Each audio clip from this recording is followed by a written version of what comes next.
Kako majku može boljeti kad joj se čedo rodi i otkrije da baš nije dijete tako savršeno kao što je bilo zamišljeno.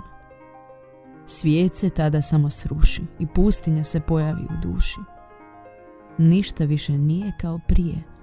U glavi se stvori praznina, a u tijelu bolna gorčina. Dugo treba da shvati da je vani sve po starome, da se drugi rađaju, smijehom svijet natapaju, a ona je tu, u tišini stala, jer u njoj je život zaspao, nestao. Pitanja joj naviru: zašto meni, Gospodine?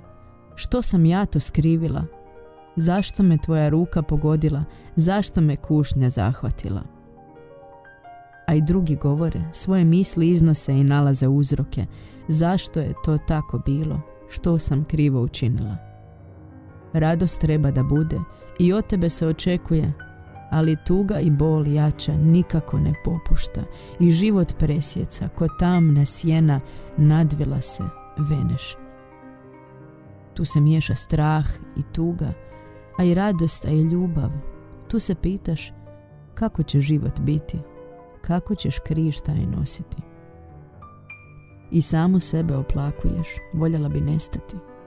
Smisla u tome ne vidiš i ne možeš da se pomiriš. Jako je to bolna rana, koja se nekada malo stiša, a onda opet eto je i srce razapne. Samo jedna stvar pomaže: da dijete prihvatiš, pa da ga zavoliš više nego druge sve, jer ono to zaslužuje. Ono samo Božji dar u kojem ćeš narasti, svoje srce i život pročistiti i vjeru umnožiti i bolja žena postati. A kad ti teško bude, sjeti se Marije, majke Kristove, kakvu je bol podnosila, dok je sina svoga gledala krvavo bičevana, trnovom krunom okrunjena i na drvetu križa raspeta. Ona može shvatiti i tvoju bol razumjeti. Ona te može utješiti i dobar primjer biti kako dijete treba slijediti i do smrti ljubiti. Predaj joj se zato sva, da budeš što bolja majka, da smisao nađeš u toj teškoj muci životnoj.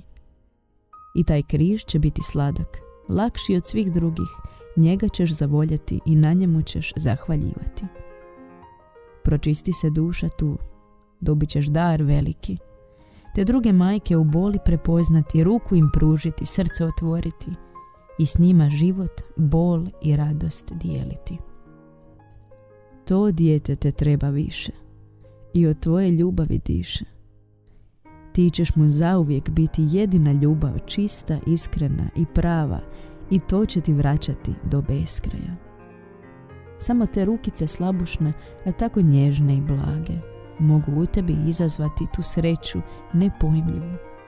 A osmijeh lica malenog, nevinog i dragog, pogled u okicama i sreća kojom pokazuje da bez tebe živjeti ne može. U tom pogledu sresćeš svijeta milinu i anđeosku toplinu.